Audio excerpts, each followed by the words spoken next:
¿Qué tal, amigas, amigos? Nos da mucho gusto saludarles. Este es su podcast A Dos Voces y como siempre, soy Ricardo Marcos y me acompaña mi amigo José María Álvarez. José María, bienvenido. Gracias, Ricardo. ¿Cómo estás? ¿Cómo te ha ido? ¿Todo bien?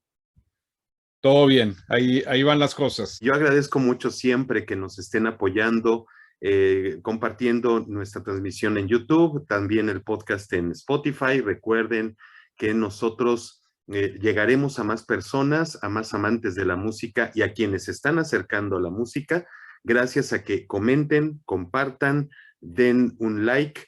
Este tipo de cosas son bien fáciles de hacer y pueden lograr que juntos lleguemos a muchas más personas, así que muchas gracias. Y como dice Ricardo, tenemos el tema interesante, el toque femenino, porque yo voy a hablar de lo que yo pienso, Ricardo, amigos. Yo siempre he pensado que todos somos iguales. Siempre he pensado eso y así siempre me educaron en casa. Y pues vivimos en un planeta que siempre tiene que haber un blanco, un negro, un yin, un yang, que nadie, nunca podemos estar totalmente de acuerdo en una situación. Por eso, pues hay guerras, por eso hay levantamientos, por eso hay peleas, sobre todo en este mundo tan globalizado y que nos acerca tanto y también nos aleja de muchas maneras. Pero yo veo a una compositora mujer a la misma estatura que un compositor hombre y que son etiquetas de repente. Yo no sé qué opinas tú, me encantará saber tu opinión, Ricardo, y de nuestros amigos, pero son etiquetas, también como por ejemplo la persona que tiene pues una orientación sexual distinta a la que puede tener uno y que probablemente es pintor, compositor, abogado, no sé, conductor de un coche. Todos somos iguales, pero cuesta mucho trabajo a mucha gente entender esa situación. No sé qué opinas tú, Ricardo. Fíjate que el tema de la mujer en la música, que es es nuestro tema de hoy, que debo decir que es uno de varios programas que iremos haciendo, porque en un solo programa no vamos a abarcar a todas las compositoras. De hecho, nos estamos centrando el día de hoy en conocer a tres grandes compositoras de la historia. Pero fíjate que me parece que ha habido ahí yo no sé si un dolo, los libros, digamos, de historia de la música con los que, por ejemplo, yo me formé, eh, pues generalmente la narrativa es bastante centrado en lo masculino, es indiscutible. Eh, Hacia el siglo XX comienzan a mencionar nombres como Nadia Boulanger, como Lili Boulanger, sí, compositoras excepcionales, pero de alguna forma se borran los nombres del siglo XIX, del romanticismo, del clasicismo hacia abajo. En ocasiones se toca uno que otro nombre, pero no con una, digamos, consistencia. Y me parece que este ha sido un error en la consignación de la historia de la música que ya no debemos de repetir en nuestros tiempos. Así De es. alguna forma, cuando uno comienza a amar la música clásica, y ahí yo pongo el ejemplo cuando era niño, eh, pues claro, me caen los discos de los grandes compositores, los LPs, porque cuando yo era niño todavía había LP y me tocó la transición hacia el CD, pero pues no, las mujeres pues brillaban por su ausencia en la discografía. Eso ha cambiado tremendamente en los últimos 30 años, diría yo. Y el día de hoy es indiscutible el posicionamiento que tienen compositoras de hoy, contemporáneas, como del pasado, que afortunadamente han sido rescatadas. Entonces me parece que habría que revisar esa historia de la música. Esa revisión, evidentemente, yo no considero que es como para poner en duda a Beethoven o los acontecimientos de los grandes compositores, pero nos ha faltado, digamos, un punto referencial ahí indiscutible y en donde la labor de la mujer ha sido excepcional también en el lado de la composición y además históricamente una labor que ha sido muy compleja porque culturalmente no era algo que se viera que debía de hacer una mujer, ¿no? Y tampoco diría yo que nuestra apreciación debe ser también una satanización hacia esas épocas, porque también culturalmente eran otros tiempos. No los podemos tampoco hacer pedazos a estos, vamos a decir, a los contemporáneos de una Clara Schumann o de una Fanny Mendelssohn, por el hecho de que no piensen como nosotros pensamos o como ha evolucionado la filosofía y el pensamiento. Sin embargo, refiriéndome al hoy, José María, es indiscutible que los nuevos libros históricos y las referencias y lo que nosotros vayamos construyendo a través de esfuerzos como de comunicación, ya sea escrito o palabra al aire como ahorita o grabada, indiscutiblemente debe de considerar la labor que ha realizado la mujer en su justa dimensión, y es una dimensión no menor. Así es, y pues la invitación es para que ustedes comenten y también nos digan qué es lo que opinan a partir de esta introducción que Ricardo y yo hacemos para ustedes. Y pues, como bien dice Ricardo, tenemos hoy 3 personajes, sobre todo que vivieron en la transición de fines del siglo XIX hacia el siglo XX.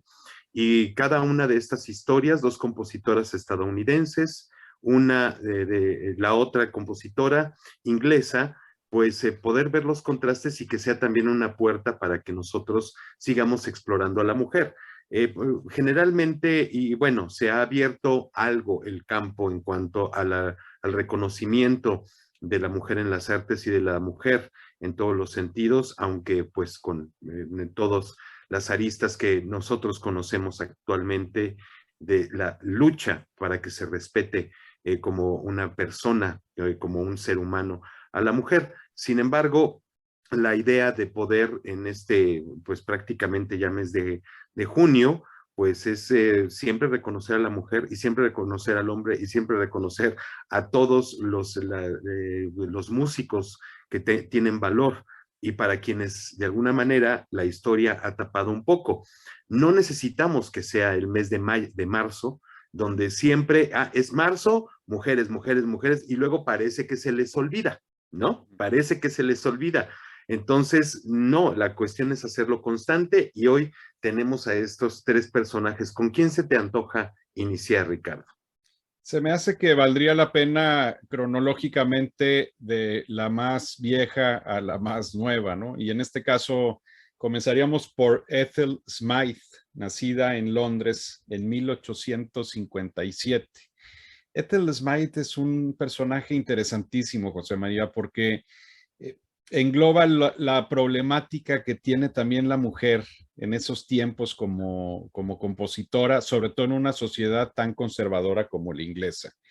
Debo de decir que no en todas partes era lo mismo. En París, ya para ese entonces había compositoras y que presentaban su música en ciertos círculos. No era mal visto en esa sociedad parisina que la mujer se atreviera a componer, pero en el caso de Inglaterra es un caso más excepcional. Ella viene de una familia militar. El padre de Smythe consideraba que la mujer no estaba para la música, no estaba para estar de compositora. Entonces, de alguna forma, ella tiene que contraponerse a la voluntad del padre y de la familia, y eventualmente va a estudiar a Leipzig, lo cual no debe de sorprendernos. Muchos de los compositores ingleses de ese tiempo encontraban en Alemania el lugar preferente para sus estudios. Por lo tanto, era normal que la música de estos compositores o esta compositora particularmente, pues tuviera un gran apego a la estética de los alemanes. De hecho, en Alemania conoce a Brahms, conoce a Clara Schumann, entabla amistad con algunos otros compositores y compositoras, y eso digamos que es determinante ya en su formación. Curiosamente, Smythe, José María, también se va a integrar en su momento al movimiento sufragista de Emmeline Pankhurst, que fue la gran figura que logró finalmente el voto de la mujer en Inglaterra, ¿no? El voto político.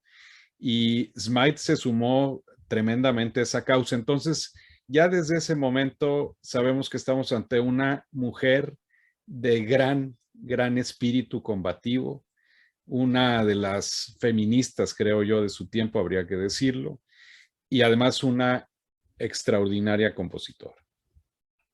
Sí, y pues de todo esto que has dicho, es importante decir que después del estreno de su ópera The Wreckers o Los Náufragos en el Royal Opera House, que de hecho fue la primera ópera de una mujer que se estrenó en la Metropolitan Opera de Nueva York, pero cuando finalmente se estrenó en Londres, con una persona que fue muy, muy apegada a Ethel Smythe. El apellido se escribe con una Y, pero no se pronuncia Smith por alguna extraña razón. Si tuviera una E al final, entiendo que debería decirse Smythe por el inglés antiguo, pero de todas formas así se pronuncia, tiene una Y ahí. Pero bueno, lo que yo estaba comentando es de que ese apego que tenía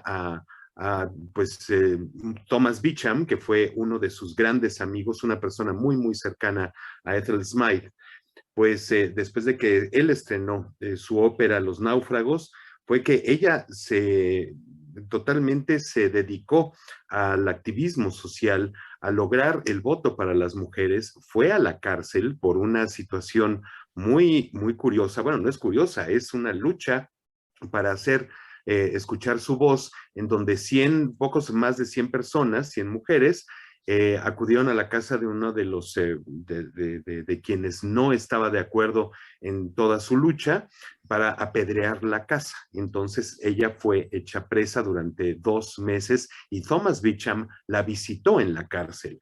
Entonces, y ella Smythe narra su paso por la cárcel, qué es lo que había. Ella escribió una marcha que se convirtió prácticamente en el himno de ese movimiento y de las mujeres en su tiempo, Ricardo.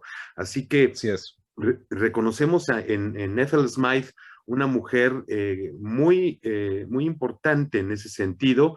Fue, digo, la parte del corazón, pues de repente nos gusta mencionarla.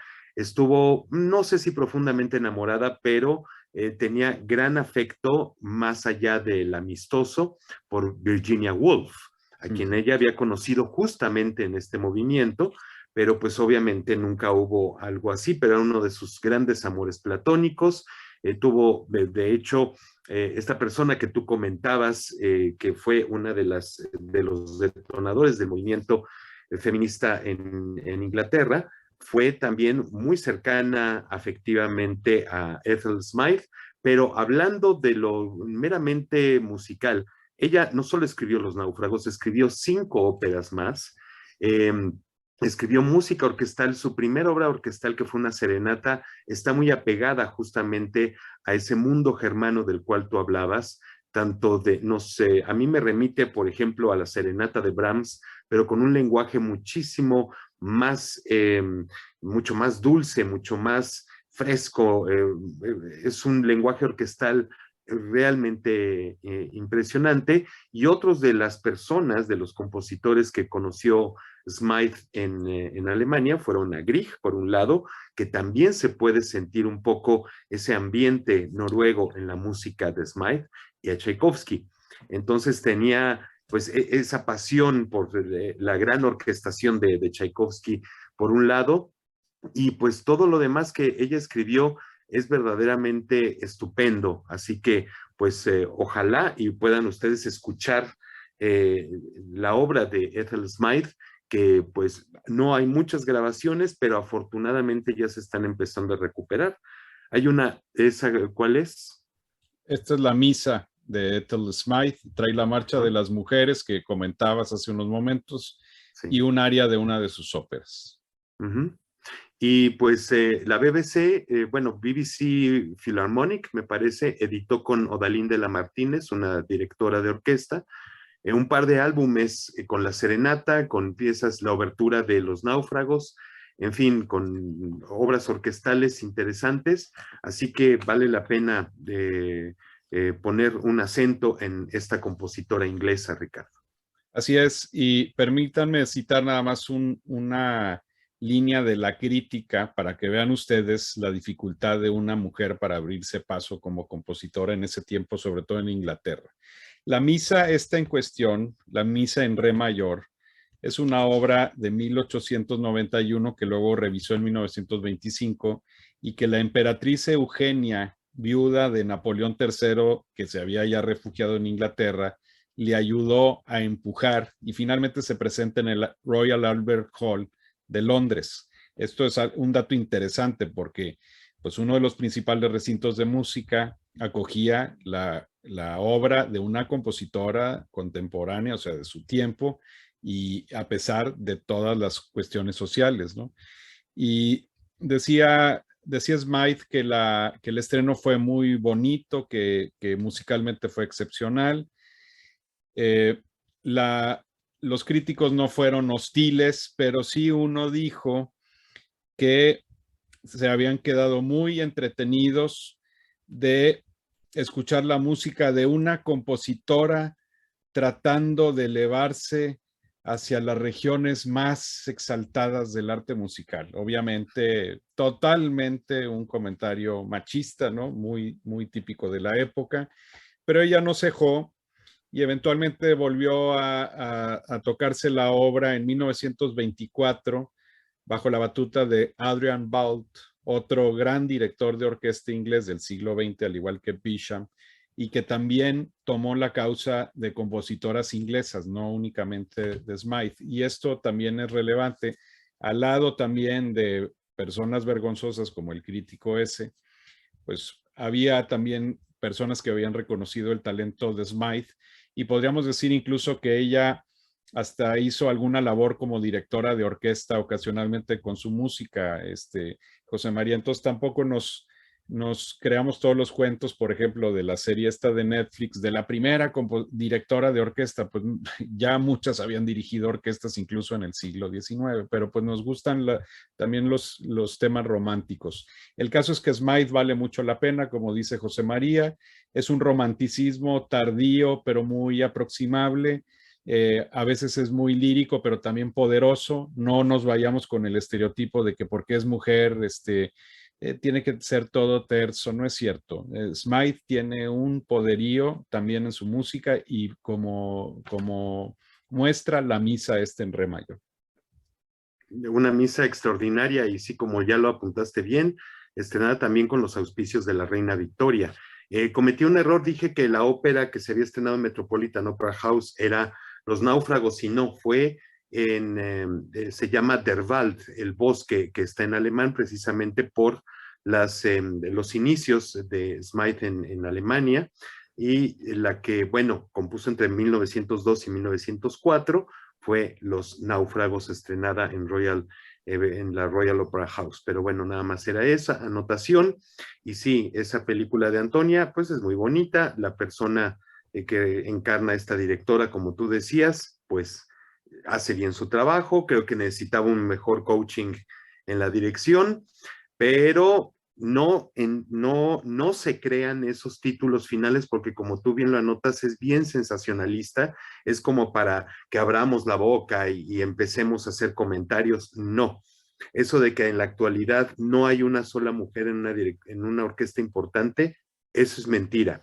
Así que revisen la carrera de Marin Alsop, de Joan Faletta, de Mirga Grazzini Tettila, de todas estas directoras Simone que tienen Young. puestos importantes y mira, Ricardo, lo voy a decir de esta manera: si nosotros ponemos clases, castas y códigos postales y pensamos que la mejor es la Filarmónica de Berlín, para mí no hay orquesta pequeña, todas las orquestas son importantes. Así que ese comentario final en ese cintillo en la película se me hizo aberrante, y lo que medio había disfrutado la película la tiré a la basura, ya no quiero volver a saber de ella. Muy bien, como tú dices, ahí está la información y hay que acercarnos a ella para no cometer los errores que a veces los medios sensacionalistas nos hacen cometer. Pero vayamos a Amy Beach. Ahora saltamos a Estados Unidos, José María. Sí, y pues bueno, Amy Beach fue una mujer que, así como a Ethel Smythe, su padre le dijo que era imposible, que tenía prohibido irse a estudiar a Alemania, y ella agarró sus maletas y se fue. Algo similar le pasó a Amy Beach, que nació en Nuevo Hampshire, en los Estados Unidos, en 1867. ella fue una niña prodigio y su madre la alentó mucho a que pues ella estudiara música, tocar el piano. Su nombre de soltera, con el que pues está registrada, es Amy Marcy Cheney. Y pues vaya, de hecho a los 16 años tocó Chopin con la Sinfónica de Boston, tuvo grandes comentarios, también se formó como compositora, aunque en orquestación ella realmente fue autodidacta. Estudió en Boston con profesores como Ernst Perabo y Karl Bayermann, que venían de Europa y con la tradición de Franz Liszt y de Moscheles.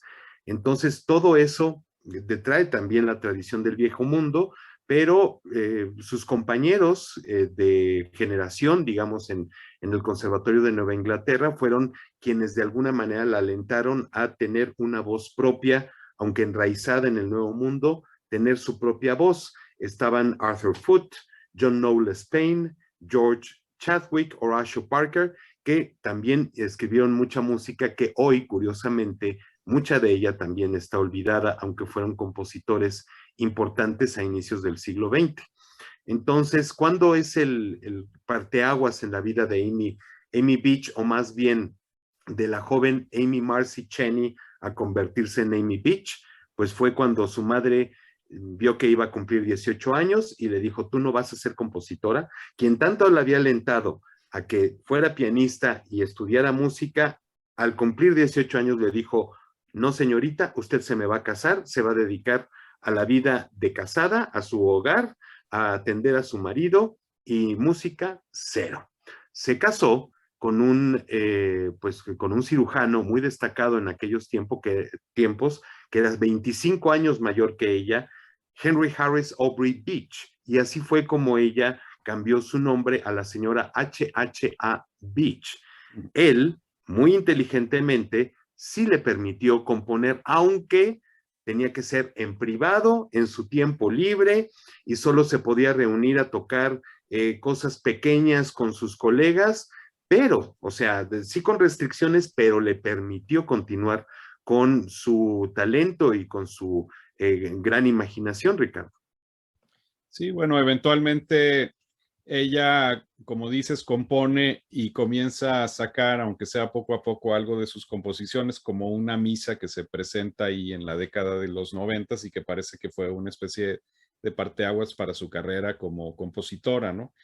Y, y eventualmente también en esa década de los 90, José María compone una sinfonía.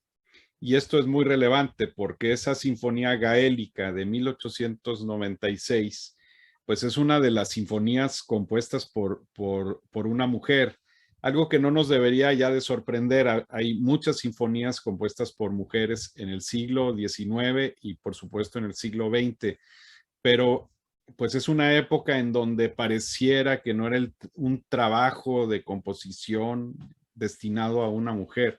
Por lo tanto, también en cierta forma, pues ella rompe las convenciones de su tiempo, a pesar de estar casado con un hombre, pues bueno, vamos a decir, que le permite trabajar y dedicarse a la composición, pero realmente cuando muere su esposo es cuando ella comienza a recibir la oportunidad de viajar, de presentar su música en otras partes. Sí, ahora sí que en 1910, cuando muere su esposo, curiosamente al año siguiente muere también su madre. Entonces eran un poco los grilletes que ella había adquirido, ¿no? Tanto de la madre como del esposo, de estar totalmente encerrada. Y pues sí, es un parteaguas, aquí cambia la vida, que ya con el estreno de su Sinfonía Gaélica que tú mencionas, es totalmente una vida nueva para Amy Beach, que en su momento, ya a una edad avanzada, fue recibida varias veces en la Casa Blanca, tocó para el presidente en turno de los Estados Unidos, y la Sinfonía Gaélica, bueno, pues, quiero hacer también la aclaración, tiene este nombre, ¿y por qué? Porque toda la historia, toda la familia, el bagaje familiar de Amy Beach venía de Irlanda. Entonces, ¿qué es lo que también estaba muy en boga en Estados Unidos en ese momento? ¿Quién estaba al frente del Conservatorio de Nueva York y que ella admiraba tanto? Anthony Dvorak. ¿Y qué es lo que promovía mucho Dvorak entre las jóvenes generaciones? El uso de la música folclórica, el uso de tus raíces. Entonces, Amy Beach, pues muy animada con eso, fue que tomó muchos temas originales irlandeses de música popular y de alguna manera los introdujo en esta sinfonía, que es una sinfonía grande, es una sinfonía de 40 y tantos minutos con una orquestación vasta, o sea, una orquestación tipo que te gusta un poco maleriana, del joven Mahler, ¿no? Entonces encontramos una obra fuerte, una obra contundente, con una pluma muy firme y con una compositora que definitivamente tiene una voz fantástica. Tú bien lo dices, es la primera sinfonía escrita por una mujer en los Estados Unidos y una Sí. de las primeras sinfonías escritas en América también.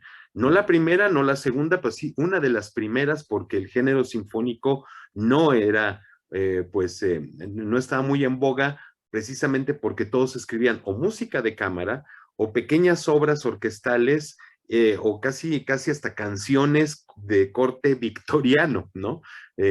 Pero pues sí, son las primeras obras, como la Sinfonía Gaélica, las grandes obras orquestales primeras que se vieron en América. Bueno, pues esto nos da un ejemplo, ¿no? Del desarrollo de una compositora también en un entorno bastante conservador, porque pues si Inglaterra era conservadora, imagínense Estados Unidos.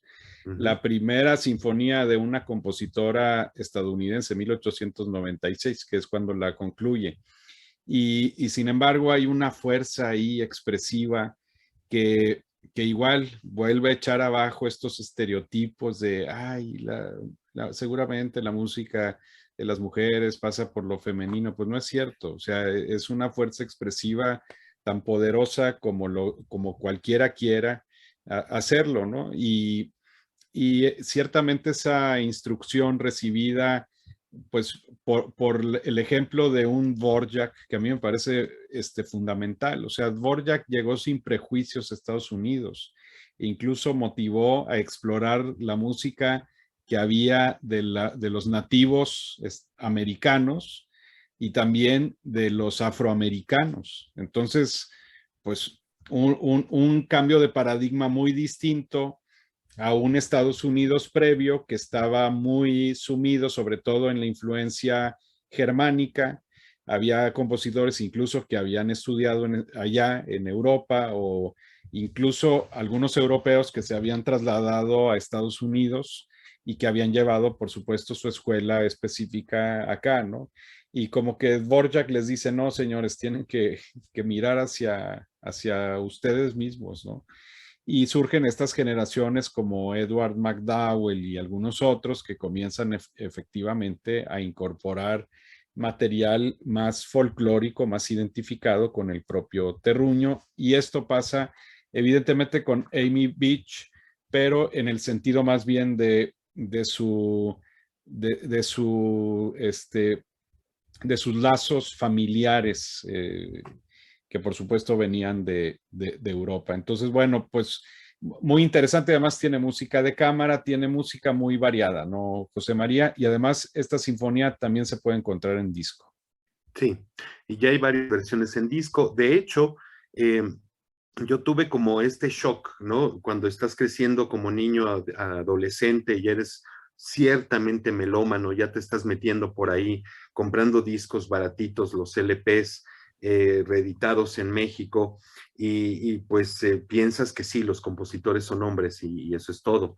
Hasta que un día compré un disco de la marca Turnabout, que eran de estos discos pues de repertorio curioso, en todo el mundo, reeditados por Peerless en México, y yo vi que decía Amy Beach, y dije, Amy no es nombre de hombre. Se me hizo tan curioso, costaba 30 pesos el disco de aquel entonces, de hace 40 tantos años. Me lo compré y descubrí el quinteto con piano de Amy Beach, gracias a esa curiosidad que dije, compositora mujer. Entonces, en los 70s fue cuando yo tuve esta primera aproximación, es decir, no estaba tan olvidada como otras compositoras, como es el caso siguiente, que también recurre mucho a sus raíces afroamericanas y que es una compositora que especialmente desde el año pasado y actualmente, porque ya hasta ganó un Grammy este disco, es ese que tienes tú en las manos. Florence Price, una compositora estupenda, nacida en 1887. Uy, esta historia es interesantísima, José María, y además, amigas, amigos, pues es otra historia de tesón, de fuerza. Imagínense ustedes, nace ella en una familia afroamericana, no esclavos, hay que decirles, o ya se había abolido, pero evidentemente hacia atrás es muy seguro que haya tenido pues, familiares que hayan pasado por esta pena.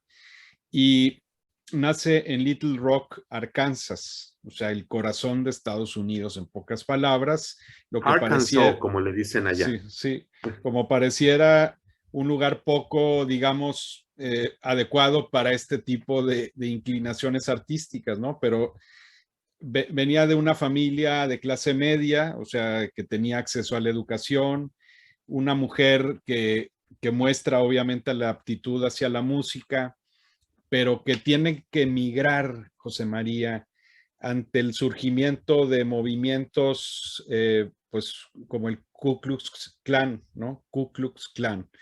Y tienen que irse al norte, estados mucho más tolerantes, como históricamente lo han demostrado, pero también siempre digamos, este peligro latente de la segregación, que eso es una cosa terrible, José María. Y de alguna forma ella, para poder seguir sus estudios, sus conexiones musicales, le recomiendan hacerse pasar por mexicana, imagínate. Porque, pues Además. bueno, un mexicano para ese entonces era como un punto medio entre el heredero de los blancos o descendiente de blancos, pero no descendiente de africanos, ¿no? Entonces, pues bueno, estás prietito, pero te abrimos las puertas, ¿verdad? Y así tiene ella que sobrevivir, es increíble, ¿no? Ya después, claro, va cambiando un poco la sociedad, ya no tiene que estar aparentando lo que no, y finalmente su música nos habla perfectamente de la gran herencia afroamericana que ella tiene, porque además compone, entre otras cosas, 4 sinfonías. El disco ganador del Grammy, que es con la Orquesta de Filadelfia y Yannick Nézet-Séguin, que es un disco magnífico. No hay mejor forma de escuchar, digamos, la música de algún compositor, digamos, oscuro, compositora que apenas está saliendo a la luz, que esto, aunque hay que decirlo, Naxos ya había grabado las sinfonías, o sea, esto no es una premier, o sea, es simplemente un interés de tomar la obra de una mujer, compositora relevante. Y fíjate que he disfrutado mucho estas sinfonías, José María. La primera es muy estadounidense, con temas muy cercanos a lo espiritual, a lo que encontraríamos en elementos religiosos. El movimiento lento es casi como una especie de marcha de estas fúnebres para el estilo de soldados estadounidenses, con un tema muy bello, quizá demasiado largo ese movimiento, pero lo interesante es la vitalidad de los scherzos, porque ella, muy al estilo Tchaikovsky también, decide sustituir el scherzo usual de la sinfonía. Tchaikovsky, sabemos, inserta el vals ahí. Ella decide introducir la yuba, que es una danza, un estilo de danza que viene precisamente de África, y que en las plantaciones y en las comunidades afroamericanas se tocaba, y está ya muy cercana al ragtime, José María. Entonces es algo muy Sí. curioso.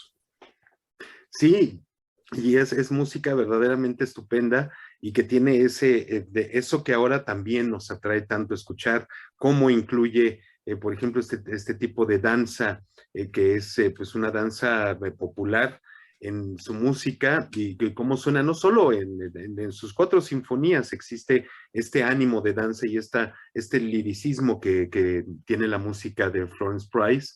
Y el disco que tú tienes en tus manos y en tu poder, que es verdaderamente una joya, pues fue de alguna manera impulsado por otra directora de orquesta, que se llama Lina González Granados, que insistió mucho con Yannick Nézet-Séguin en difundir el trabajo de Florence Price, y aquí está pues el producto de ello, un gran trabajo, estupendamente grabado. Las publicaciones de Naxos quizá no sean tan a la gran altura, pero son verdaderos documentos para conocer a esta compositora. Yo aplaudo enormemente a Naxos y a la orquesta, que parece una orquesta menor, pero no hay orquestas menores, la que la interpreta.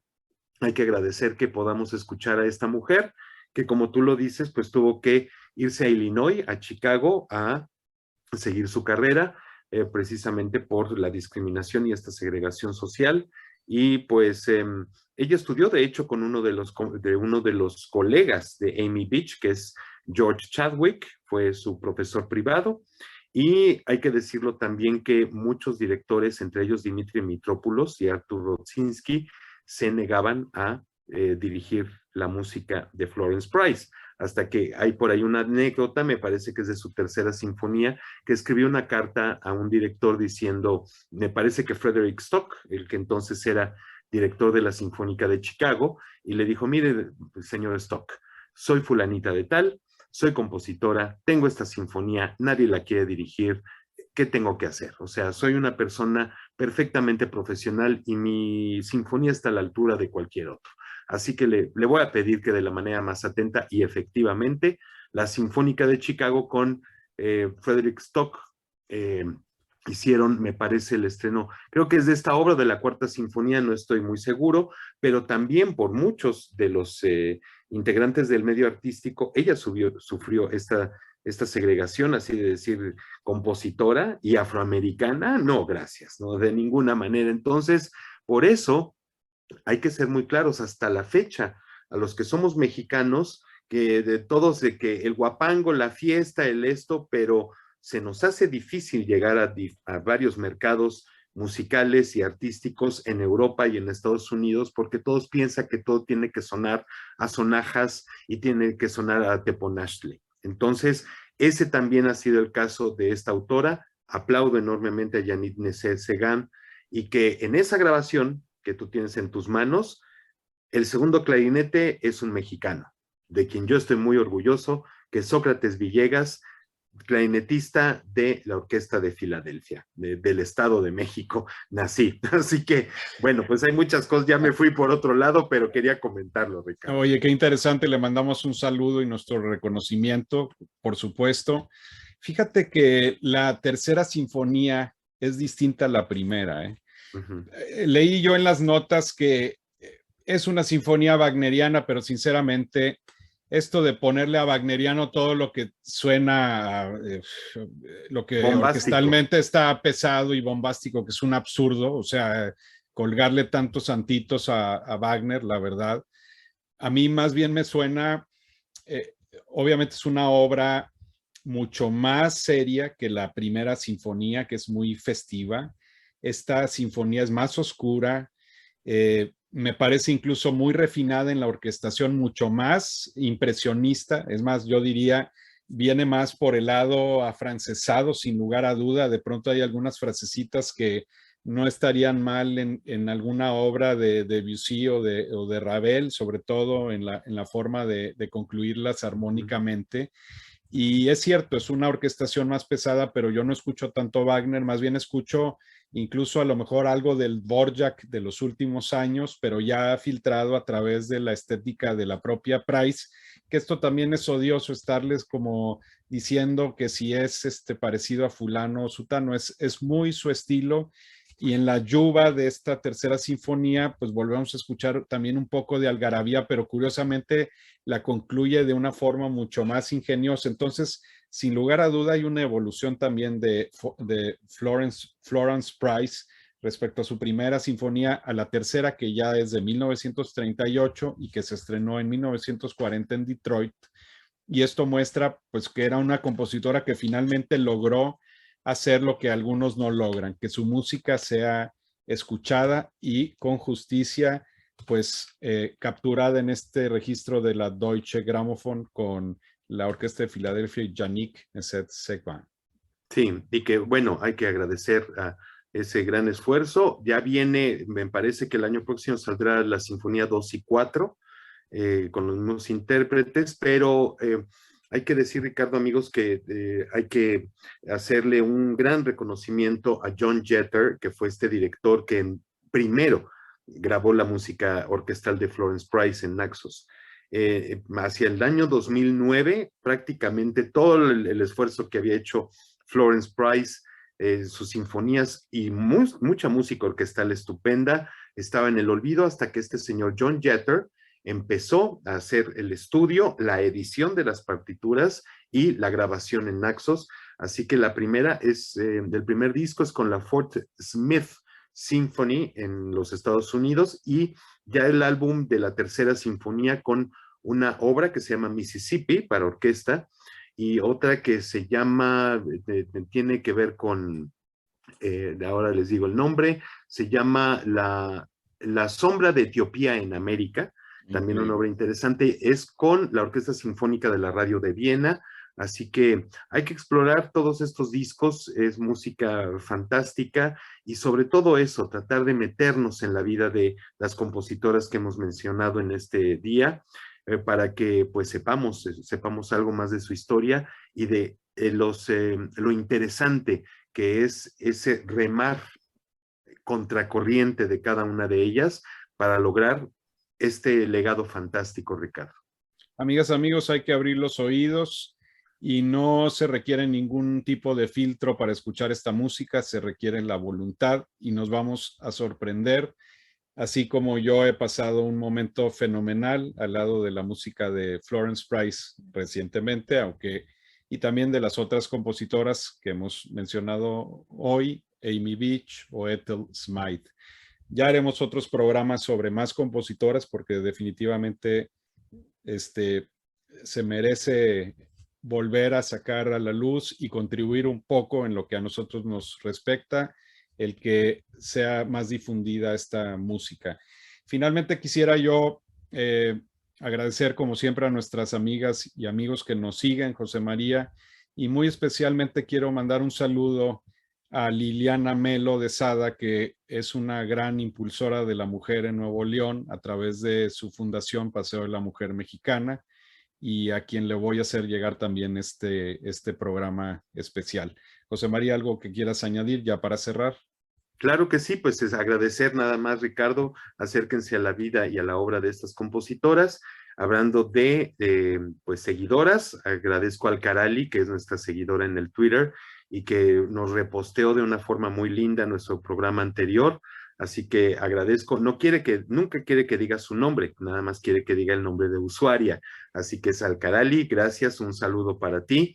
Y pues para quienes siempre están al pendiente, recuerden compartir, comentar, pues para hacer comunidad. La comunicación tiene dos vías.